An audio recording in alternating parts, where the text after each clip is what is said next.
Welcome to the Multiply Your Success podcast, where each week we help growth-minded entrepreneurs and franchise leaders take the next step in their expansion journey. I'm your host, Tom Dufour, CEO of Big Sky Franchise Team. And as we open today, I'm wondering if your business has plateaued.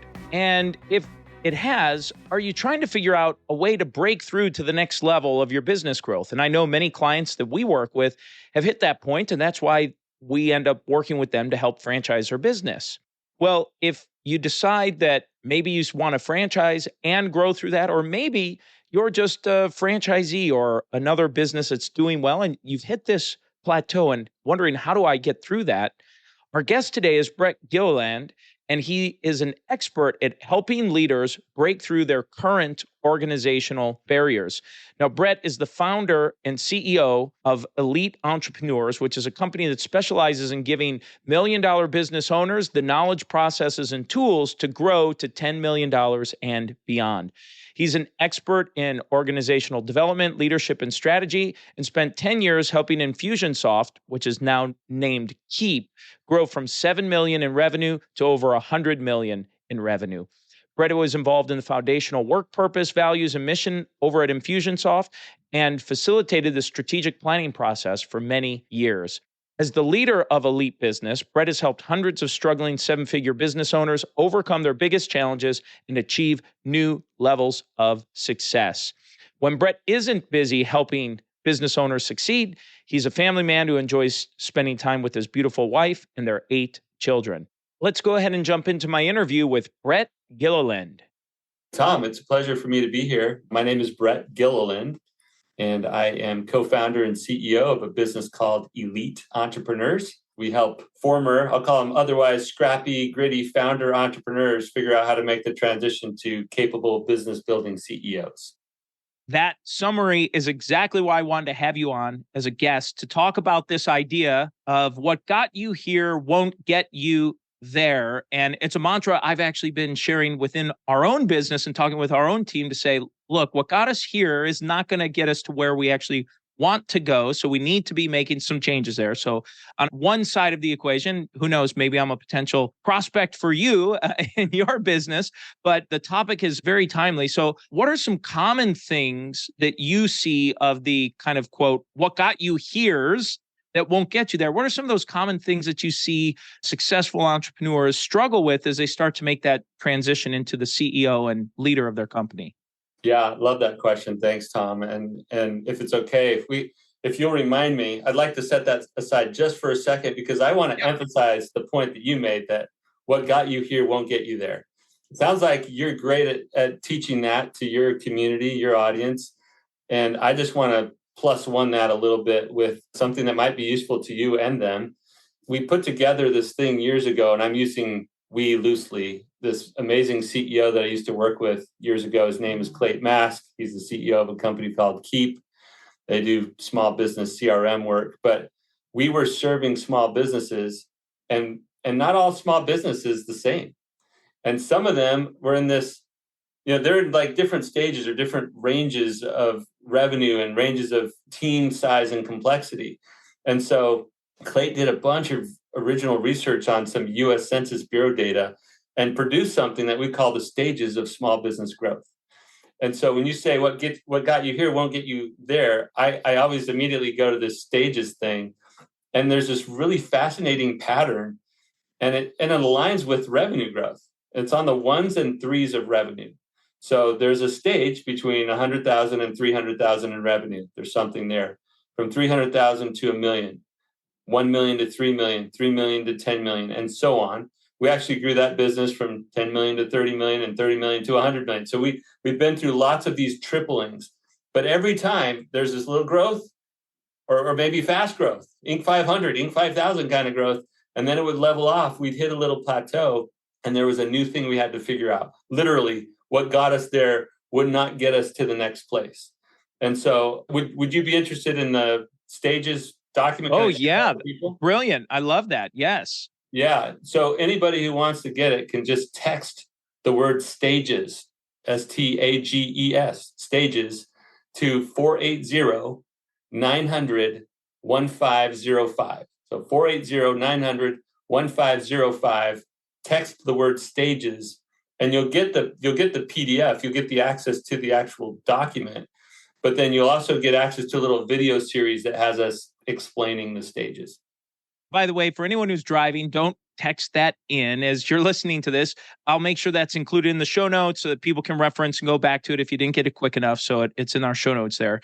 That's excellent. And I'm definitely going to be downloading that report and going through that. So let's just, I guess, go back then to that initial question about what got you here won't get you there. And I like this threes and ones, this pattern that you started to see. And I'm sure it's different across the board, but are there some common threads or some common issues that you tend to see? Would you mind talking through some of those? Yeah. So back to your original question, which was outstanding. And I'm gonna focus my comments on that transition when they go from 300,000 to 1 million. They figure out how to operate their business, they get it off the ground. Then they often hit a little bit of a ceiling there. It's around 1 million. It might be 850,000. It might be 1.2, 1.3 million. Some entrepreneurs are able to push their business model a little further, but somewhere they get stuck between 1 and 3 million often.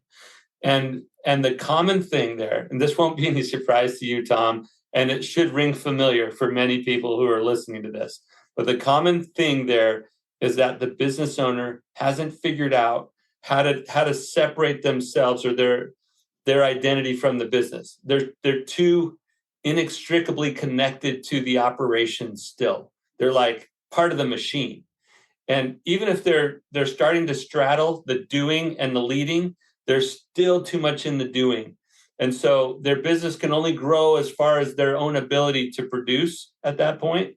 Even if they start to have some supporting cast around them, they haven't really figured out how to set a powerful vision that creates a separate identity for the business and allows that business owner to get extracted from there, allows him or her to hire great people and really relinquish control to people in key roles.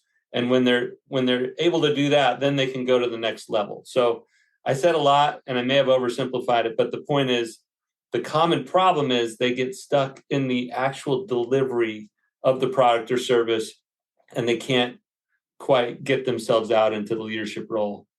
Very interesting. And as I'm thinking about it, it makes me wonder, what are some things, and I'm not asking to share all your secret sauce with us, but what are some things that you have found that help these entrepreneurs that are converting from that entrepreneur to that leader to make that transition, as there is a transition period, right? Because if they pull themselves out all the way right away, they are an important cog in the wheel and that wheel's going to, fall off. How have you found some of your clients and what you've seen in companies you've led that have grown in this capacity? What have you seen happen in those scenarios for people that have pushed through that?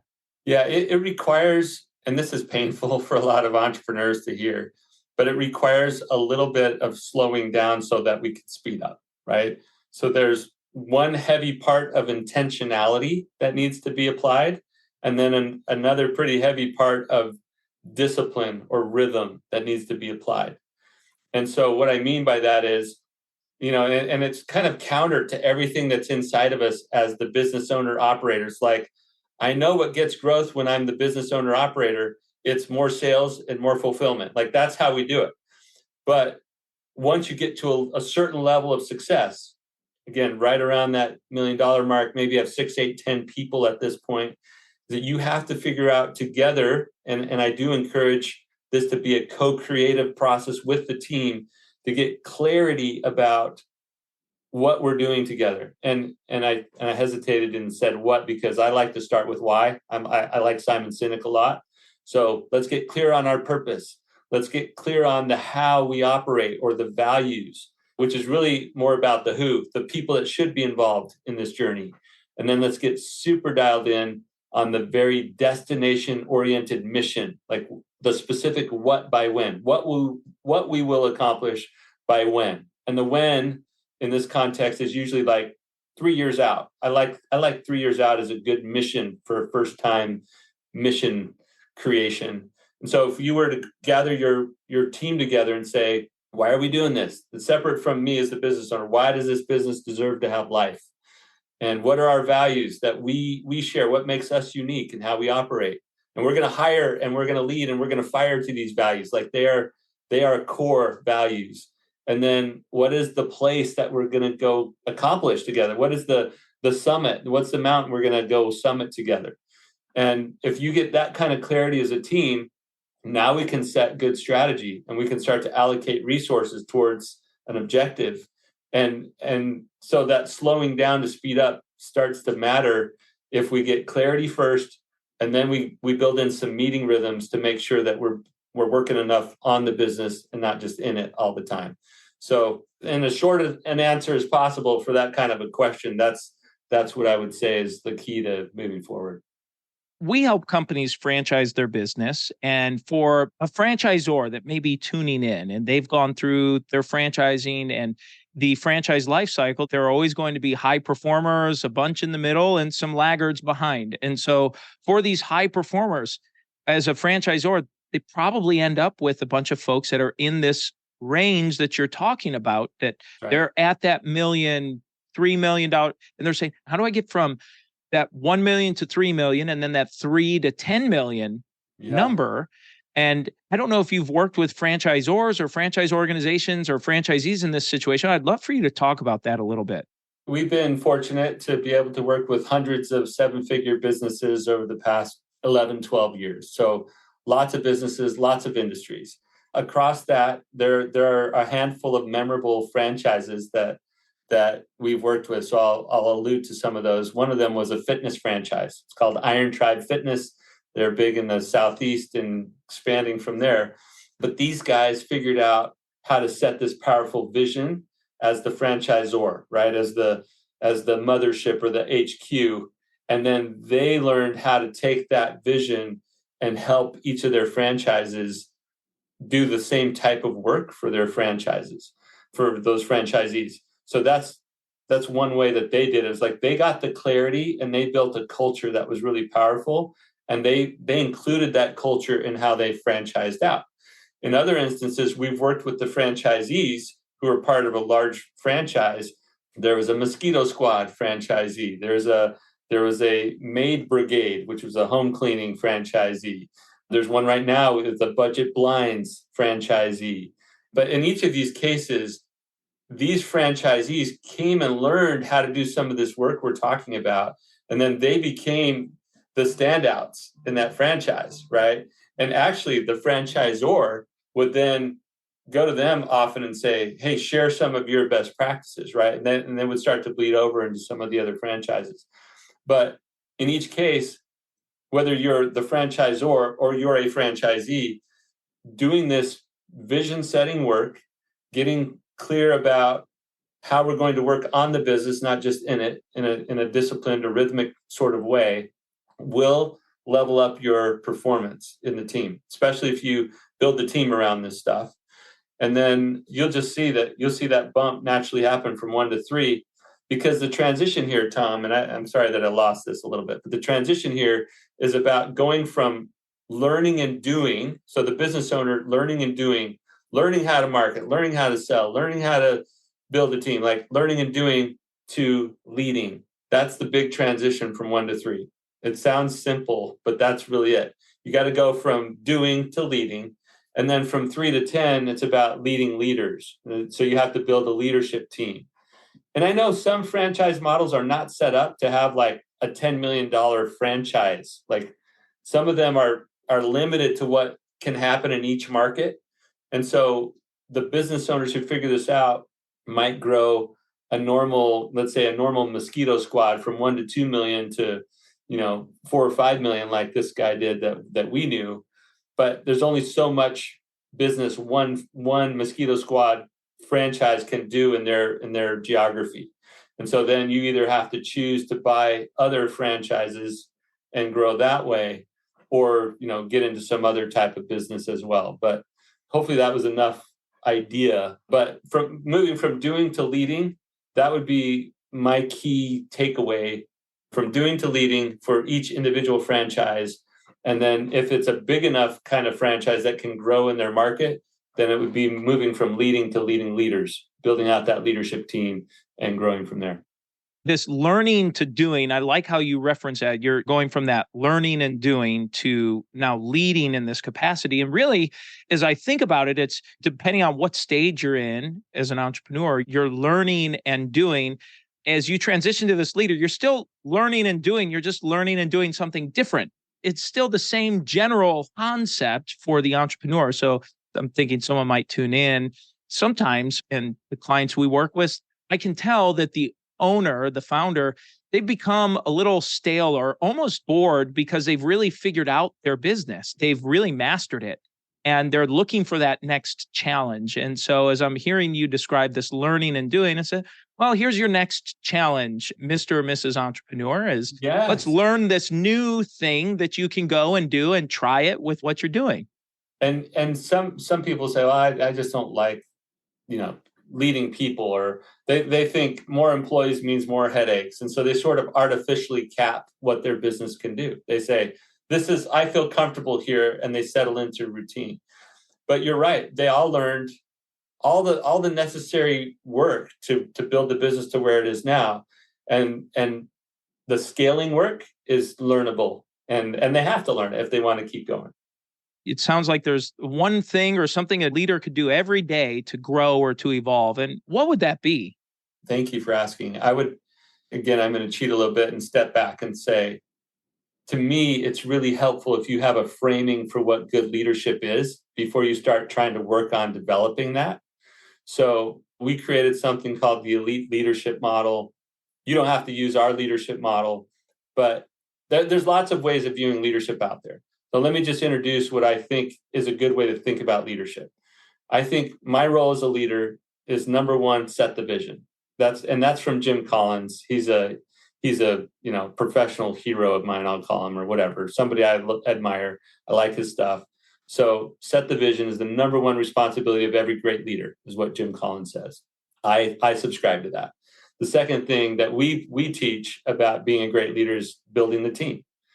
And then the third thing is, as the business owner, it's making sure that we have the resources, get the resources, or secure fuel for growth, or the fun way of saying it that we all can relate to is don't run out of money, right? Like, that's the thing, like, make sure we have the runway. So if you set the vision, build the team, and make sure we have the resources, those are your hats that you should keep as the leader of a growing company. You got to get rid of the rest of the hats. So when you ask me, like, how do we develop ourselves as a leader? I would be working on those three things. Like, how do I develop myself as a leader who's good at setting vision? How do I develop myself as a leader who's good at building the team? How do I develop myself as a leader who's good at securing the financial resources we need to grow this thing? And now I have a little direction around my daily growth efforts. And I would be reading books. I'd be listening to Big Sky Franchise Team, right? I'd be doing those types of things. We have a podcast called the Elite Entrepreneurs Podcast. There's lots of good information out there, and I'd just be constantly feeding myself with that. But then, probably more important than that, I just set aside time every week to work on my leadership. And what I mean by that is, like, how do I grow my business? I work on my business. And so how do I do that? I spend time doing that. And most of us just get caught up in the whirlwind of the day-to-day activity, and we don't work on the business. So the best leadership development for you is setting aside time every week to just exercise those leadership muscles. How do I start growing my business? Great description. I like that. Exercise those leadership muscles. That's a great way to close that out.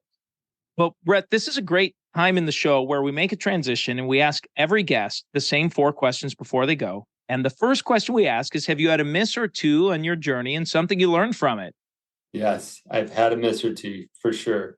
I'll say this, in my growing through the stages till we got to 7 figures, my miss was wanting to just outsource marketing, outsource sales. Like, I just wanted somebody to come and fix my customer acquisition problem, right? Like, let me just pay somebody to do that.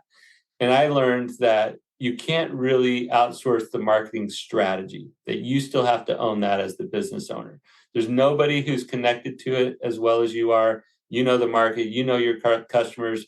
And every time I just wanted to, like, throw that off to somebody else, outsource that thing, it just didn't go well. So I had to like roll up my sleeves and learn and do that stuff that I didn't really feel like doing. Let's take a look on the other side. Let's talk about a make or two. You've had a great career and in various businesses you've been involved with. I'd love for you to share some highlights. Coincidentally, 2 weeks ago, we had our biggest and best elite event ever. We do these quarterly events, and we had the most people we've ever had in a room. It was in beautiful Park City, and it was all about leadership development. So in acknowledgement of this transition from doing to leading, our community asks us all the time, well, what do we do for leadership development? So we created a whole event around it, and it was just a personal highlight for me to have the strength of the numbers of people, but also the energy there. The speaker lineup was outstanding. It was just incredible. Great. Well, congratulations on that, by the way. But let's talk about a multiplier you've used to grow yourself or your business or both. I use a combination of a coach and a community. I think part of working on myself is to get good outside perspective. So I have a key coach or advisor who I go to every month. I pay him money every month to make sure that I'm getting high level perspective on my business and that he's pushing me and my thinking. So that's really helpful. And then I belong to a community. So this is kind of funny for me because we have this elite entrepreneurs community that we've been running for many, many years now.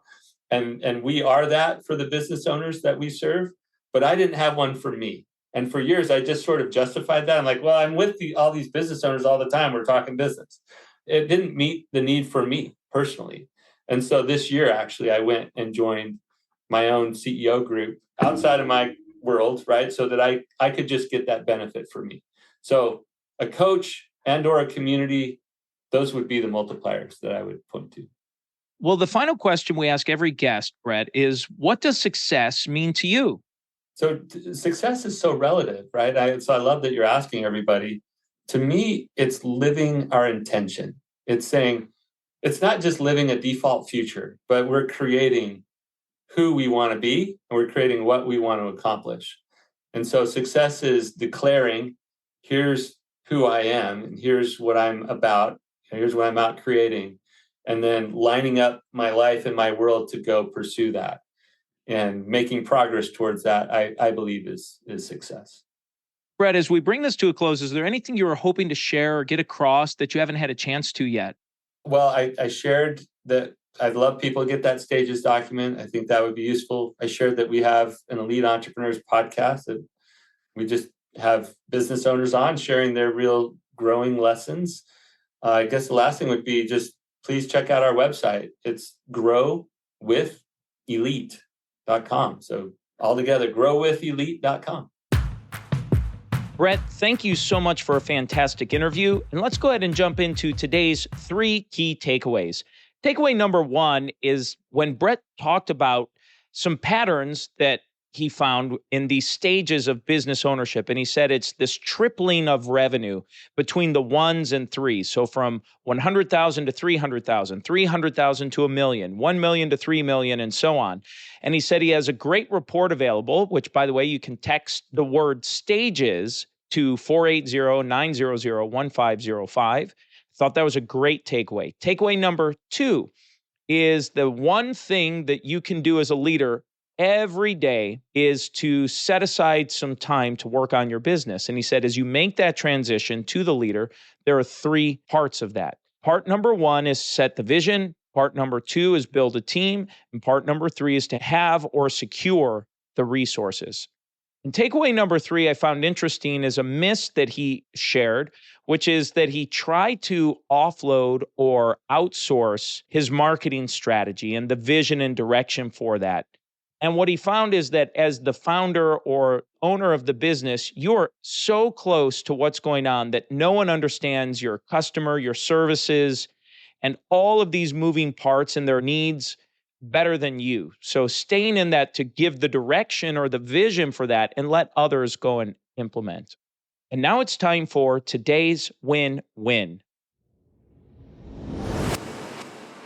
So today's win-win is when Brett talked about this concept as the founder or leader of your company to go from learning and doing, which most owners I've worked with over the years have fallen into this, where you go from learning and doing to now leading, from learning and doing to leading. And I know I've fallen into that bucket myself, and I do, and it's something I'm working on, so that this interview has been very timely for me personally. And what I think about from the vantage point here is you're learning and doing and going into leading, which is what Brett said one of the key things was to be disciplined and spending time every week to work on your business. So go from learning and doing to leading. That's our win-win for the day. And so that's the episode today, folks. Please make sure you subscribe to the podcast and give us a review. And remember, if you or anyone you know might be ready to franchise their business or take their franchise company to the next level, please connect with us at BigSkyFranchiseTeam.com. Thanks for tuning in, and we look forward to having you back next week.